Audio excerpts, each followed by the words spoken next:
managing ed grants.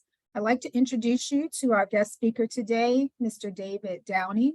Mr. Downey has been with the department since 1994 as a management analyst in our grants management policy division.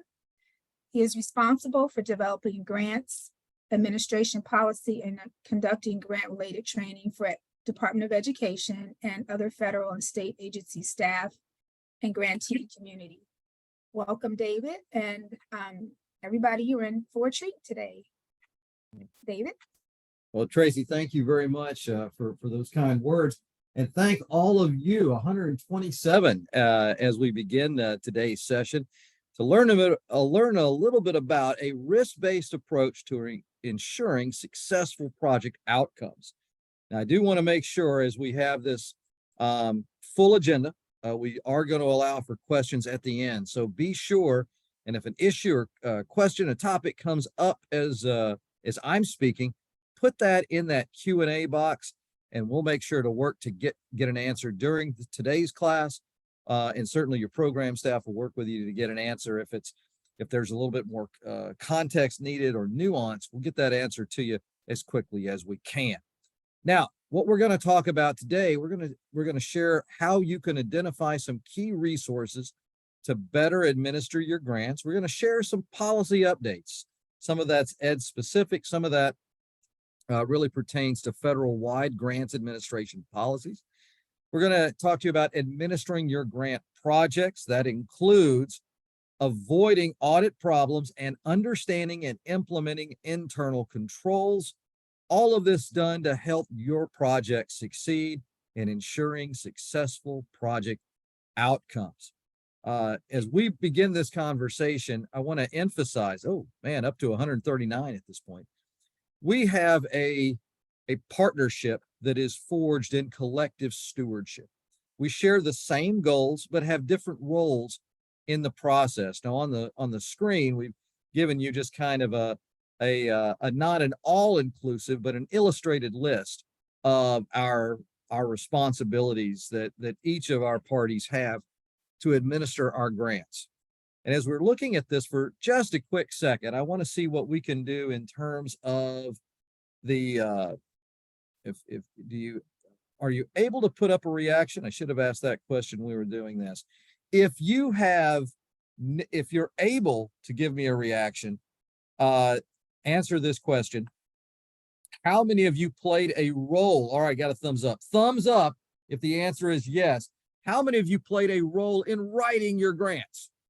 Give me a thumbs up if you wrote your grants. Okay. All right. Fantastic.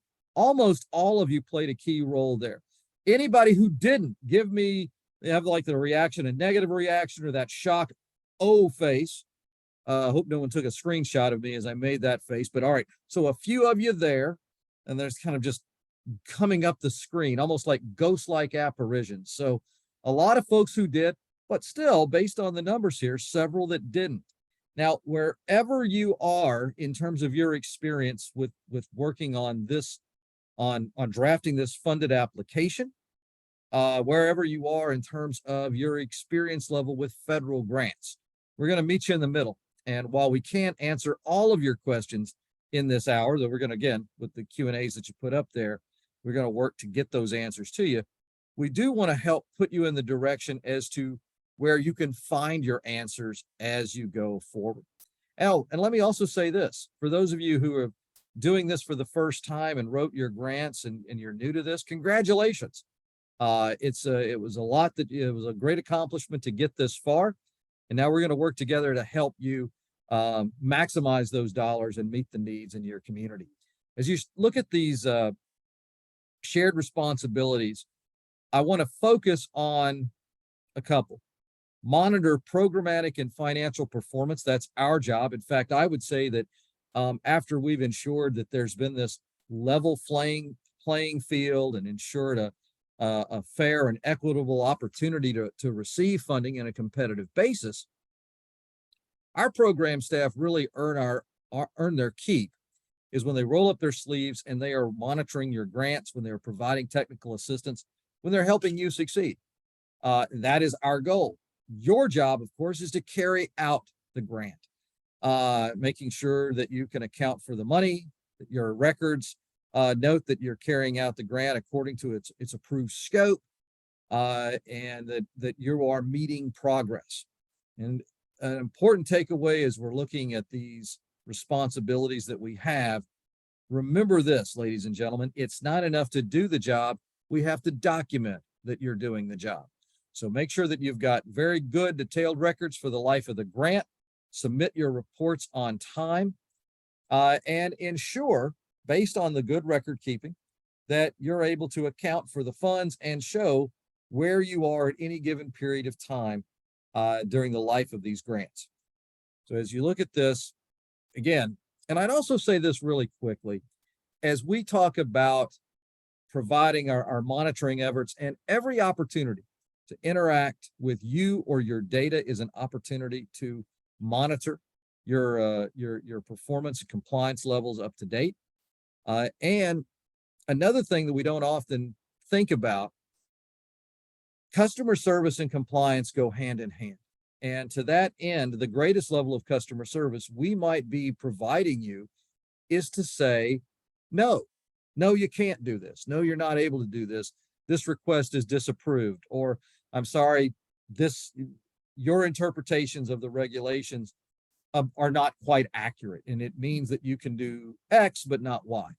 So sometimes the best thing that we can do is to say no in your request. And we'll do so in writing, and we'll do so grounded in one of these tools of the trade. Now, let's think about some of these key resources, and there is a little bit of an order of precedence, if you will, with them.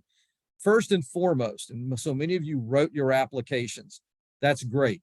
So you know cover to cover what was expected and what you meant and what was intended in that funded application. If you were not one of the part of the writing team initially, but you've received your position here and you've picked up the application. If you haven't already, homework, read that to cover so you know and understand the scope of the applications. And based on that, you also want to be familiar with the following tools of the trade that, again, these are all going to help us base our decisions on what's approved, what's disapproved. These three words we'll talk about more later: allowable, allocable, and reasonable. Know the program statute, the specific purpose of the grant, the eligibility.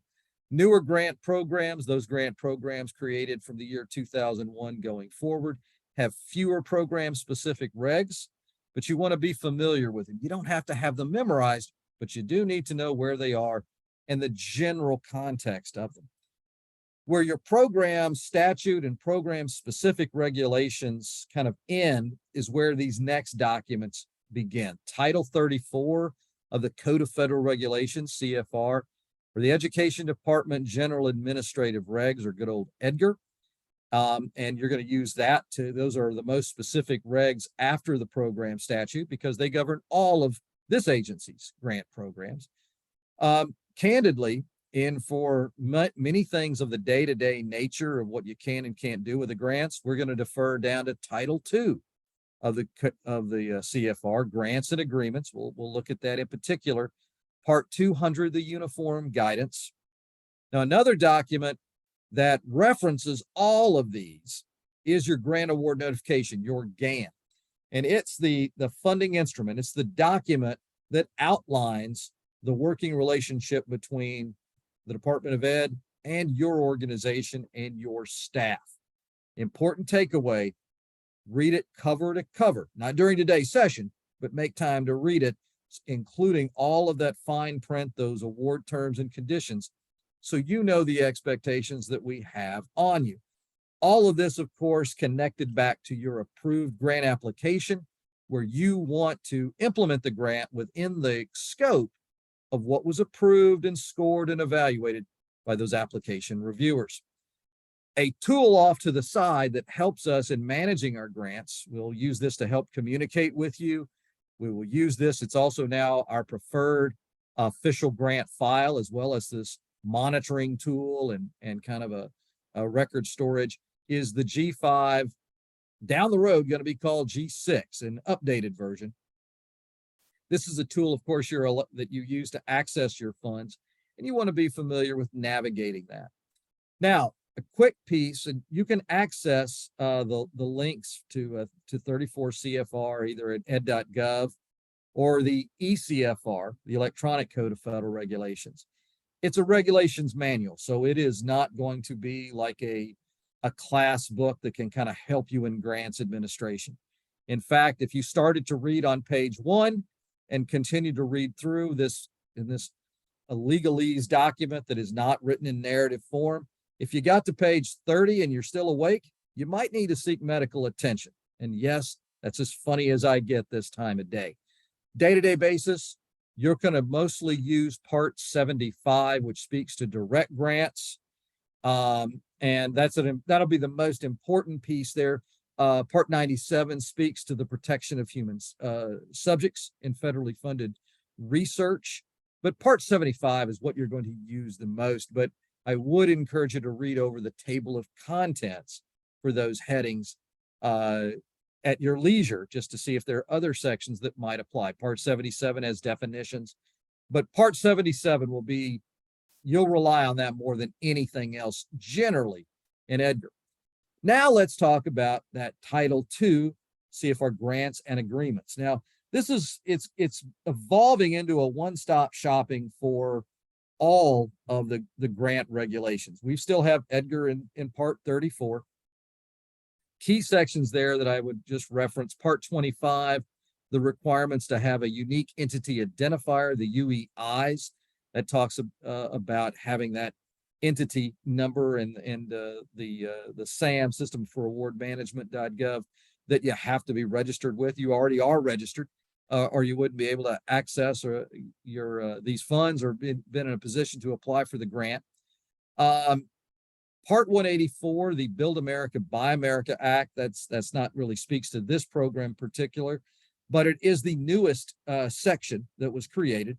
And Part 200, the Uniform Administrative Requirements. We refer to it as the Uniform Guidance in shorthand, but make no mistake, it is not suggestions. These are the 2 CFR 200 is a body of regulations that you and we, the awarding agencies, are required to follow.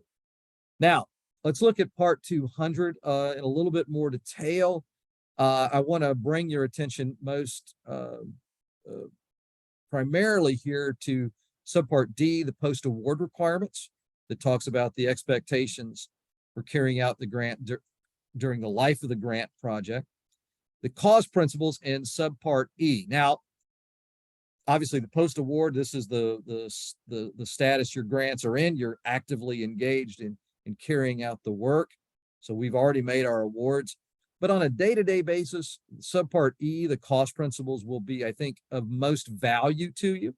But Part D, the emphasis on internal controls and proper management, reporting requirements, closeout, all of those great things, that's in Subpart D.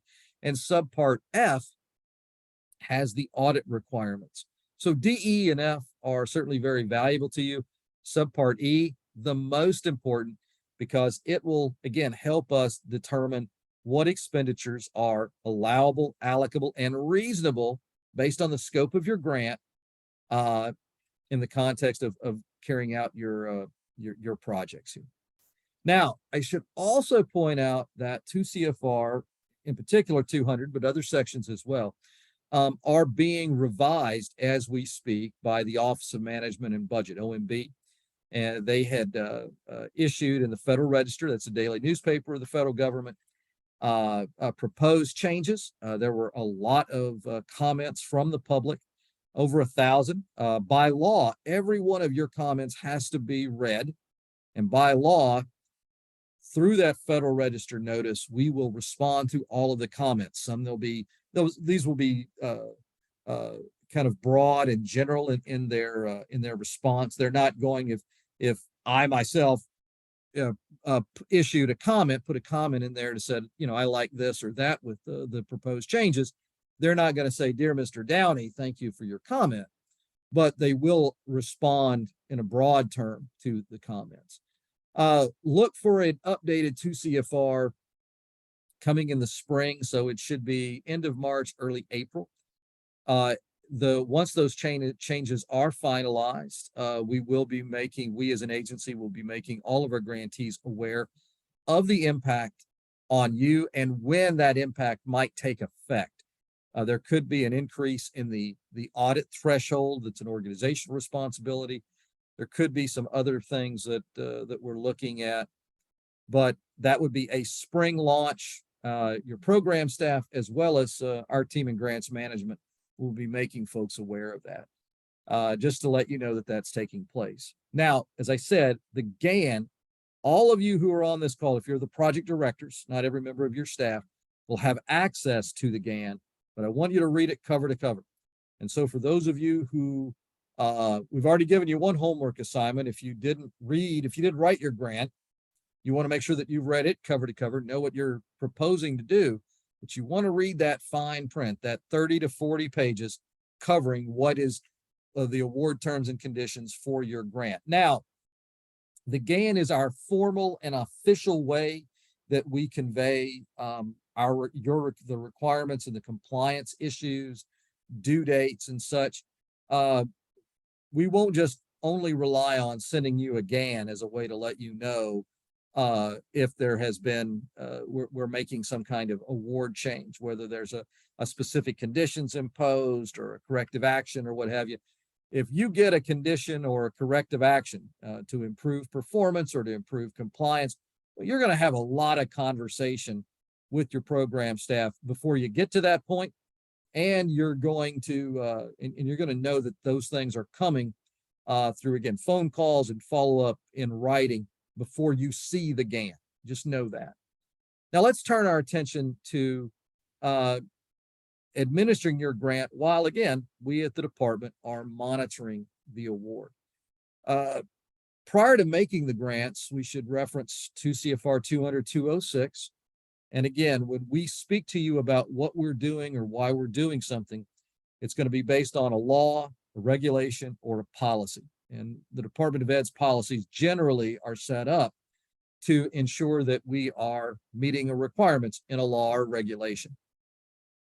By regulation, we have to conduct a risk evaluation before we put any new money on the street, any new awards, non-competing continuations, any supplements. We will evaluate the risk of an entity to determine how best to support that grantee and to make sure that we are using taxpayer dollars wisely. It's got to be synonymous. Taxpayer dollars, grants, those are synonyms. A couple things you would notice here, the process from identifying to assessing how big a deal the risk is to how likely it could occur, to imposing a mitigation strategy, to sharing information about that grantee's performance and evaluating your ability to improve in carrying out the grant or addressing the risk. You see this as a cycle. It's a never-ending process. And if you're concerned about having a risk, well, guess what, folks? Every grant, every grantee, every grant project, every situation has a certain level of risk that takes place. The only way to avoid any risk is if we don't make a grant. And then we have a 100% chance of not meeting a need in a community. So we have to find the acceptable risk tolerance. Now, and risks, a couple of takeaways here. Risks evolve and change over time as we have a better understanding of risks, but also as we're in a changing world. 4 years ago, 5 years ago, no one had on their risk bingo card a worldwide pandemic, basically shutting down grant projects and kind of almost completely shutting down the American economy as we sheltered in place to figure out what was going on. Today, that kind of an infectious disease like that we have with COVID, or we could have with any type of influenza, we're certainly much more aware of that today. So risks evolve and change over time. So there will always be an element of risk. What we want to do is assess the likelihood of a risk of the types of risks that could impact your grant from being successful, and what kind of strategies could we impose on the award to help carry out the grant in the most efficient and effective manner. We could impose specific conditions. Some of those kind of conditions or risk strategies are fairly benign. And as we go forward, it could mean more technical assistance. We've got a lot of good training resources we're going to mention here. That technical assistance could be a mitigation strategy. It could be more conversations with your program staff person that's identified on your GAN in box 3. It could be that. It could be issues where, again, we are requiring additional reporting or something along those lines. All of that is done to protect or safeguard taxpayer funds. They're not done to be punitive in nature, but they are done to, again, help ensure the success of the grant. There will be, if the conditions are imposed, we'll talk to you about what they are, what that would mean for you, and what we were looking for in your levels of improvement where those conditions might not be needed any longer. Again, they're not put on there for any other reason but to help improve performance in compliance. We're all in this together. And it's a shared responsibility. It's a shared burden. So for instance, if I say to you, you have got to submit more reports, if you have to submit reports more frequently than annually, well, guess what? We have to read those reports. If there was a route payment which limited your access to G5 to draw down funds without talking to the department first, well, yes, you have a holdup in drawing down your funds, but but we're held up. We have to stop, make time to review the request and to see that it's warranted. So we are not going to be in a position to impose conditions arbitrarily. We don't want to do that. We don't want to add burden that's unnecessary. So when we impose conditions, it is to safeguard the taxpayer funds and to get you back on track. Because again, for whatever we're asking you to do, we're impacted as well. So that doesn't keep us from doing it. But again, when I say we're in it together, we really are.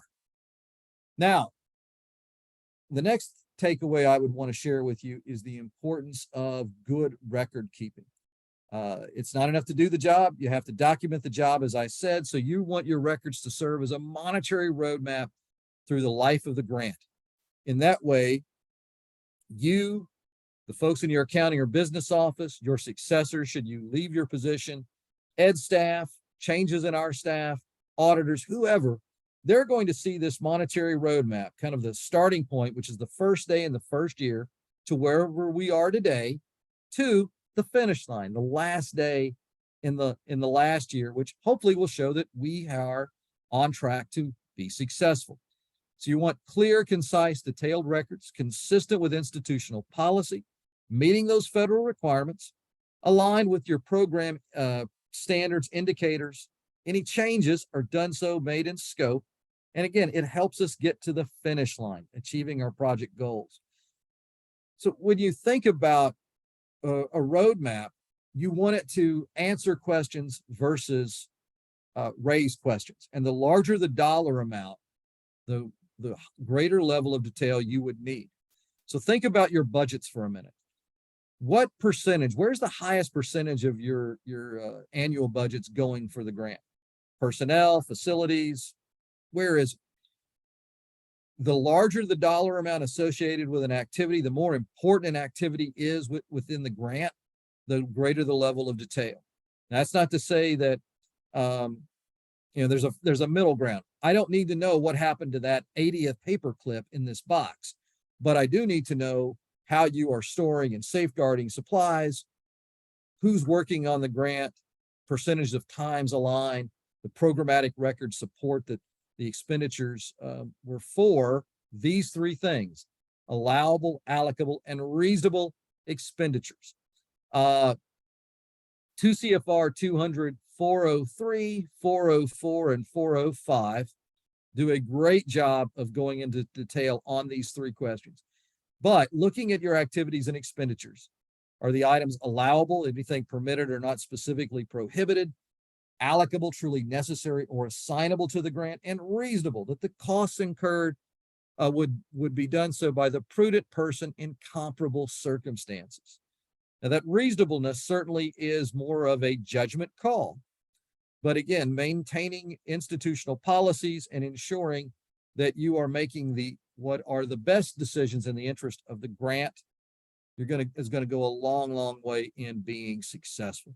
But being able to answer those three questions, you're going to be in good shape. Some common questions or grantee issues that occur: carryover of funds. Simply put, folks, you want to have a plan for every dollar, and for every dollar you want to have a plan. If you don't, you could be subject to having funds reduced the next year. Make sure that any funds that are being carried over that can be used for new activities within scope or are uncompleted activities from the previous year. You also want to make sure that you want to have strong internal controls within the organization, and that you are addressing and implementing any kind of audit recommendations or any findings you're looking to correct those in-house. So again, we want to note here 200-308, I should say, contains some flexibilities within previously used, called the expanded authorities. And as I said, have a plan for every dollar. And if you don't, there could be others who would need that. So you're going to have a real clear plan of how you're going to use the funds and why those funds were carried over in the first place. A couple of things here. Here in this slide and before, I gave you regulatory citations. When we're making a decision why we're doing something or what we're doing, we're going to do so based on law, regulation, or policy. And as I said, the department's policies are set up to meet laws and regs. So let us have a good understanding of how much money you have at any given time.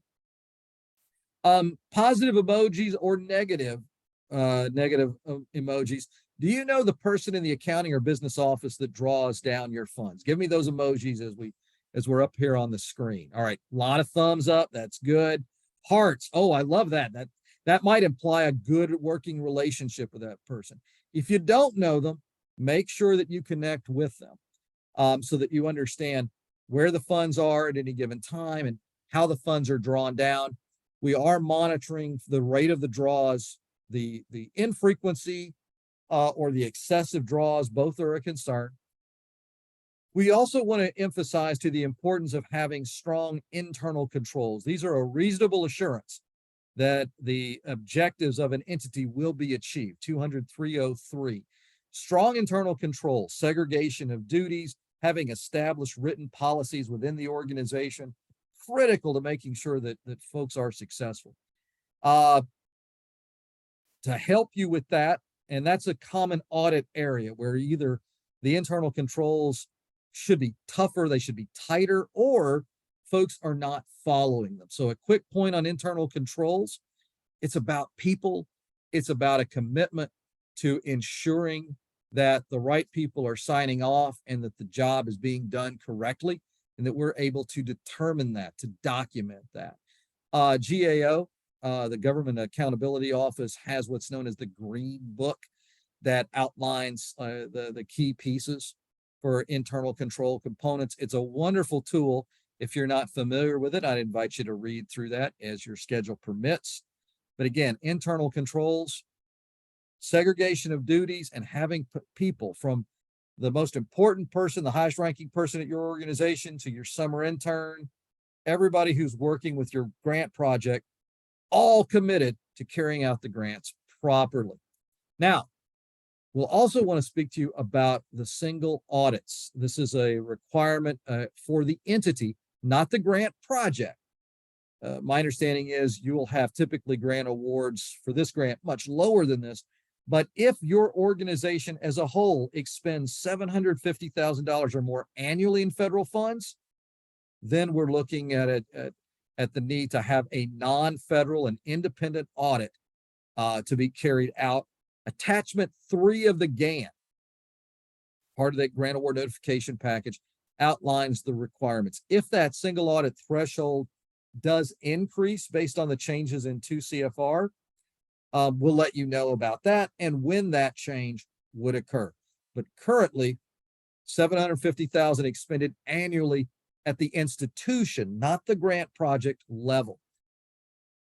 A few common audit findings, not to say that audit findings are rampant, but when we see audit findings, they could be one of these issues.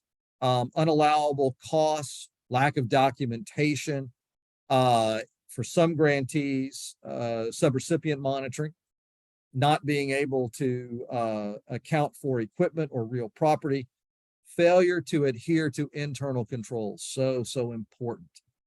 What are our chief concerns? Project goals and GEPRA, it's a Government Performance and Results Act, or specific program indicators not being met. Excessive or infrequent draws. The rate of your draw of your grant dollars should be aligned with the scope of the work. When it would appear to be excessive, we're going to reach out to you. And if there are large available balances, excessive draws, if in the first quarter you've expended 50% of the money, that's a red flag. At the end of the second quarter, you've expended 80% of the funds, that would be a red flag. And at the end of the third quarter, if all the money's been drawn down, that too would be a red flag.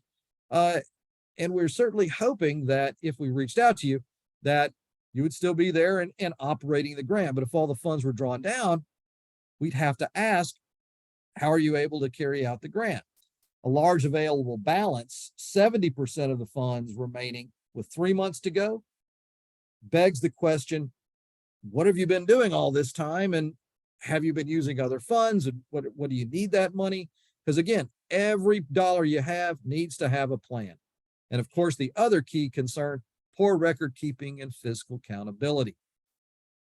Our indicators of success, annual substantial progress met. Now, this is a term of art that we use. It was actually one of the key responsibilities on an annual basis. Program staff, through our monitoring of you, through reviewing of annual reports or interim reports, can say that the grantee is on track to meet its goals and objectives. Those GEPRA indicators or program performance indicators are being met.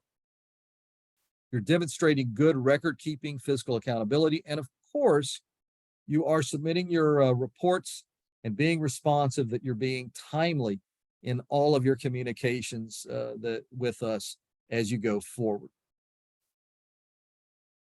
Turning to some additional resources we want to bring to your attention. At ed.gov, my office has created a growing set of grants administration classes in our online curriculum. These are 45 to 60-minute computer-based trainings on a range of topics. We've talked about internal controls, cash management, allowable costs. We have classes will be coming on closeout and so much more. They're already 508 compliance, of course. They're also being translated into Spanish, and we're hoping to have translations into other languages as we go forward. So, but from ed.gov, a great free resource. Your tax dollars have already paid for it. Take advantage of these trainings with you and your staff to better administer your ed grants. When we think about some winning reminders, we've talked about reading the GAN and documenting your work. And the other big piece here is to, when in doubt, call your program officer. Keep those lines of communication open. They're so critical for the work that we do. And with that, we've already had some good engagement and interaction between the program staff and the grantees as we look at some of our frequently asked questions. The questions we're going to talk about now in the presentation are questions that have come up from you as we go through. Now, once awarded a grant, where do the grant funds go, and how do grantees access the funds from the university side? Now that, of course, you're going to to want to make sure that you've got access with G5 and that the right folks are able to then access it and draw that down. We also have a G5 hotline that can help you as you go through that. So a wonderful team of folks that available to you to help you with drawing down the funds. Another common question that was asked, I'm a financial officer overseeing multiple OSEP awards, as well as awards in other departments within Ed. What are best practices that finance offices can implement to avoid conflating grant funds with other OSEP grants or department initiatives? Well, part of being a good steward of these funds are making sure that you have separate accounts for each of these grant projects, and so that you're able to track the funding streams for each of these grant programs. So you'll want to be able, and again, so many hands came up when I asked this question about, do you know your accounting or business office? But have that person explain to you about how they draw down the funds. How frequently are they're being drawn down? Now, ideally, from our perspective, the government's perspective, we want you to draw down and pay out as you go. If you're not doing that, if you're looking to reconcile your books on a more frequent basis, maybe or less frequent, you're doing this maybe on a monthly basis or something along those lines. You still want to make sure that there is a good way to track those, and you definitely want to make sure that you're avoiding any kind of mixing those funds together. The grant projects, and this is part of the importance of the issue of allocability, knowing where the needs of one grant project begins and ends. So let's, for instance, we'll just use this here. You might be working with multiple OSEP awards, but you want to make sure that, let's say there's just two. Now, at first glance, if you've got two OSEP awards or two federally funded awards looking to benefit or carry out a project, your initial thought might be, oh, well, two, we just cut it in half. It's a 50-50 split. Not necessarily. You as the grantee need to internally to make the determination to what extent does, say, your grant program that we're talking about today, what percentage does it benefit in this joint activity with another group? Now, the other federally funded project, maybe they benefit from it more. Maybe there are more students that would be beneficiaries who are participating. If it's not 50-50, it could be 70-30, it could be 60-40, 75-25. I'll let you guys do the math, but you need to justify and document the benefit that your project gets from this versus the others. So that needs to be an internal conversation. It's not necessarily just a 50-50 split or just a, go by thirds or what have you. So make sure that you've got separate accounts and accounting numbers, and you're able to document these issues as you go. And I would also, I know we're going to get to some more questions that you've put in the chat, but certainly I don't have any problem with Tracy or Celia joining us and speaking up too with some of their experiences with this part of the program. But here were two examples of some of the FAQs that have come in. Let's look at a couple more. Now, risk management plan. I just received a new award and am told I need to submit a risk mitigation plan for the project. I have been asked to account for all similar grants at my institution of higher education, even though I have no role on those projects. If this is a new project, why is my project being flagged for risk? What information am I supposed to provide, being that I'm not involved with those other IHEs? And finally, who's supposed to respond to this request? Excellent questions. And again, this is something that came in from all of you. When we evaluate risk, and as I said before, we are going to look at risk before we make any new non-competing continuations or any supplemental awards. So at least on an annual basis, we'll be assessing kind of the risk level that an organization has. Now, you may not have had any role, or your team has not had any role with a federal grant before, but the risk evaluation is conducted at the institutional level. So while your particular team hasn't had any issues with internal controls, if we looked at your particular office, your group, their segregation of duties, the proper sign-offs, impeccable records, all of that could be taking place within your team. However, the grant just didn't come to you, it came to the institution. And for that reason, there's a great possibility that if we see a trend of unallowable costs, if we see issues with internal controls or lack of segregation of duties, lack of the proper sign-offs, if your policy said you needed four different positions to sign off on travel, and we can only account for 3, we've got a problem with the internal controls. Now, as we talk about this, internal controls should be evaluated on a regular basis to make sure that that they meet the needs. So you want to have strong internal controls, but not overly burdensome. As you're looking to implement, if we're imposing certain conditions on your award or talking to you about certain corrective actions, you'll need to speak with your leadership and your authorizing officials in some cases in how we address that plan. Your program officer will give you some more specifics if there is a timeline for this, if there's a concern with something specific to your particular grant activities. They'll let you know more of what they need. But it is an institutional risk that is why we're in this shape. And you have to bear the burden of that, if you will, on what the history and the sustained challenges have taken place with your particular institution or your institution type. Small nonprofits have certain characteristics for risk that would raise concerns depending on the nature of the program.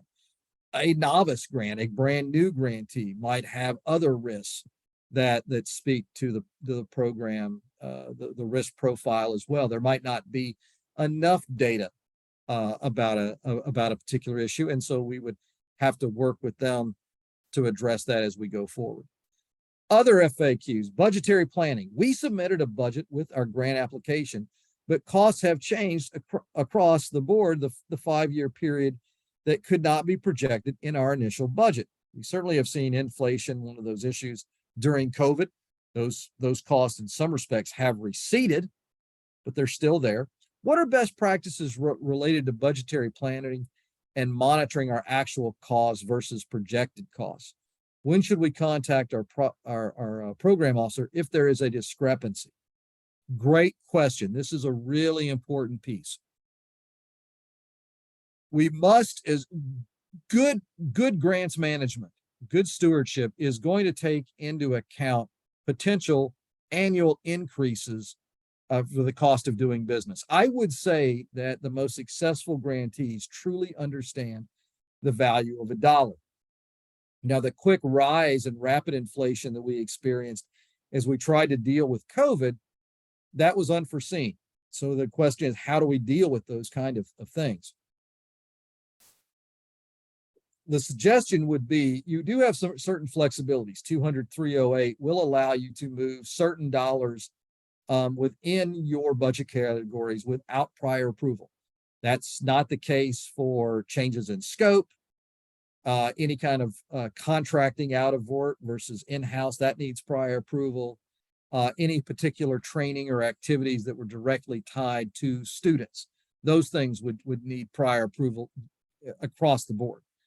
If you have a question about that, I certainly welcome you to speak with your program officer about that, but there would be some flexibilities, and you might want to look to see if there was you needed to travel on the grant, the travel is critical for the project success. Maybe you can move some funds around in supplies. Now, no one is going to know your grant projects better than you. No one is going to know the grant program better than those folks assigned to your grant in box 3. So if you need to make revisions, again, some of these you can do without prior approval.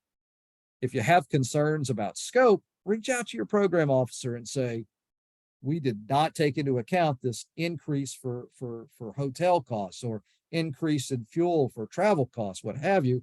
This is what we're proposing. What do you think? Now, again, some of those line item categories you can move around as long as there's no change in scope or contracting out work without prior approval.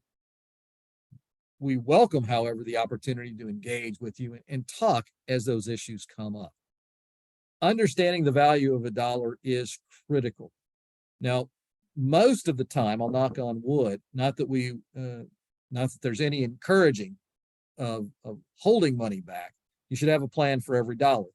But whether it's changes in staff or, a travel didn't occur that should have, maybe because of inclement weather, sometimes there are dollars that would be carried over from one budget period to the next. That might be able to offset costs, but you need to have a plan for those dollars as you go forward. Now, this question, and some of you are already thinking about one of our chief concerns, excessive or infrequent drawdowns. Here's the large available balance, or labs. I received a lab notification. What is a lab and what budget information is needed to respond to a lab request? All right, again, large available balance is the phrase. By policy, we have to let you know if 70% of the funds remain in G5 with 3 months, with 90 days to go. And I think as a taxpayer, if you were told, hey, Downey Nonprofit has 70% of the funds remaining in this budget period, what do we, the question is, what have they done with those funds? Have they carried out the grant in this period of time?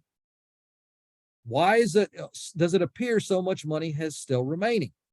Well, it could be because there was late start. It could be that maybe, worst case scenario, things aren't progressing as they should. We should know that already, but if we don't, you've got to explain that.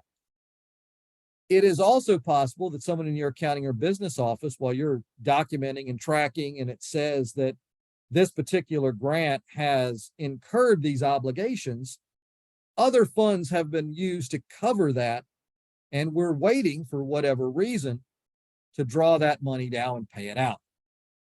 Good, clear, open, and constant communication with your office or business team will help you to know how much money you actually have.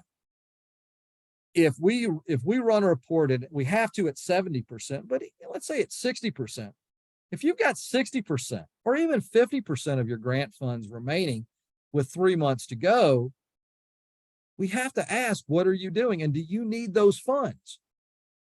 As we look to potentially carry over funds, if there is not a proper sufficient answer as to, oh, well, that money's been obligated, we just haven't drawn it down, get that done.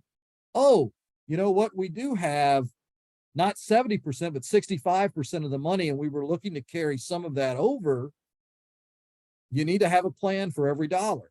And if you don't have a strong, persuasive reason to carry over those funds, your next year's funding could be reduced.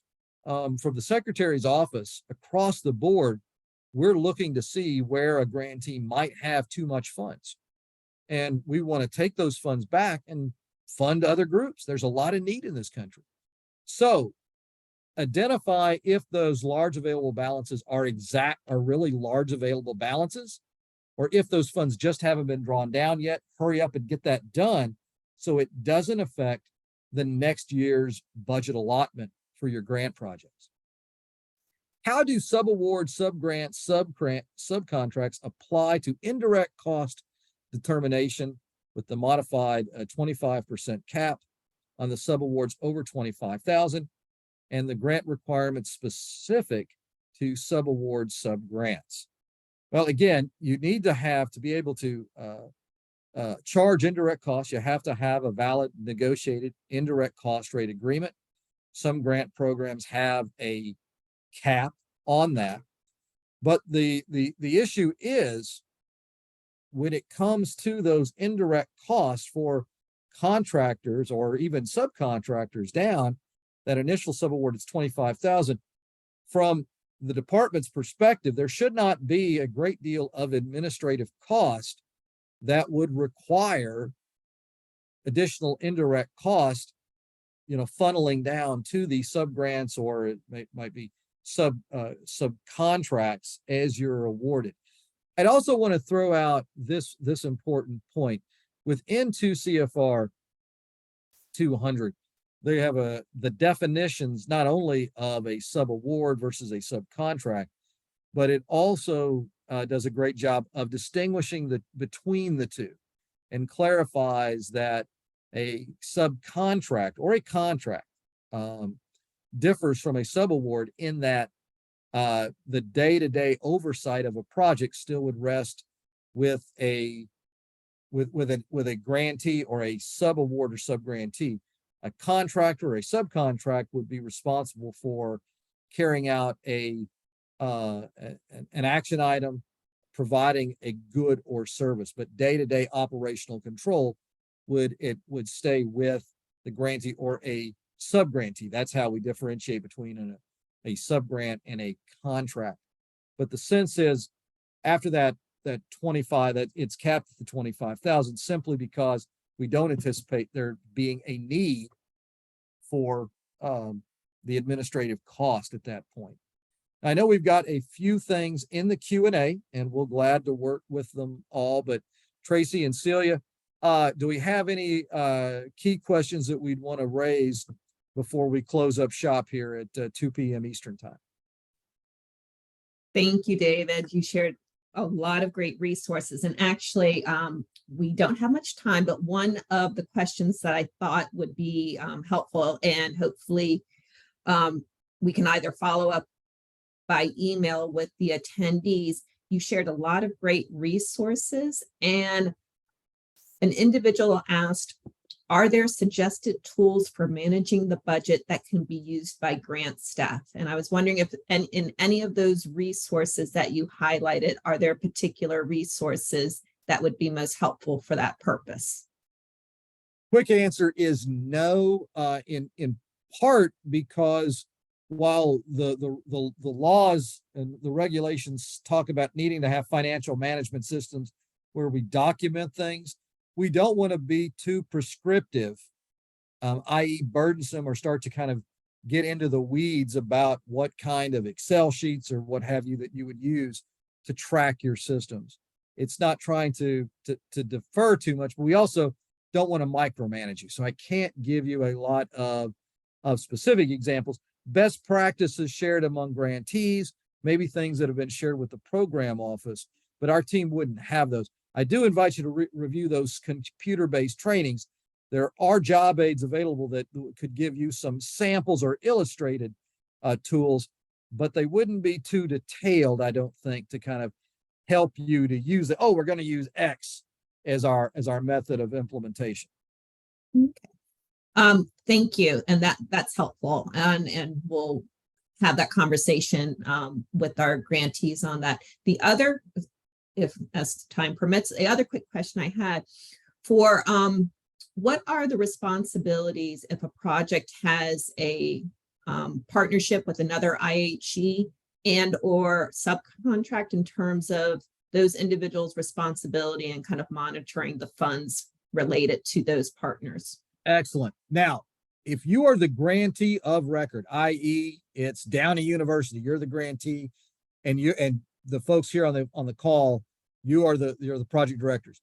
It's your responsibility to be able to account for and track the performance, the compliance, and the financial side of any partners or subgrants or subcontracts that you have. Our relationship is with you, and so you need to have on a regular basis be easy access to any records, and to be able to, and they should have records to document what they're doing on behalf of the grant, how they're using the funds. Any relationships that you have with those folks should be clearly spelled out. Contracts follow your procurement policies, which should be aligned with 2 CFR 200, 317 through 326 procurement standards. but it's going to be the grantee that has to account for that. If there's a problem, we're going to speak to you first because you're who we have the relationship with. You must have access and be able to get the information as we request from those organizations within a very quick turnaround. Great. Thank you. And I think with that question, we're out of time. And just because people have been, there have been some inquiries, we will be sharing out the slide deck. And Tracy, were you closing up our webinar for today? I think you just closed us out. Thanks, David, for joining us and sharing your expertise with our grantees. And thanks to all the grantees who took the time out of their busy schedules to participate today. Have a good afternoon. So long, everybody. Wish you the very best. Thank you. Thanks, David. Bye, everybody.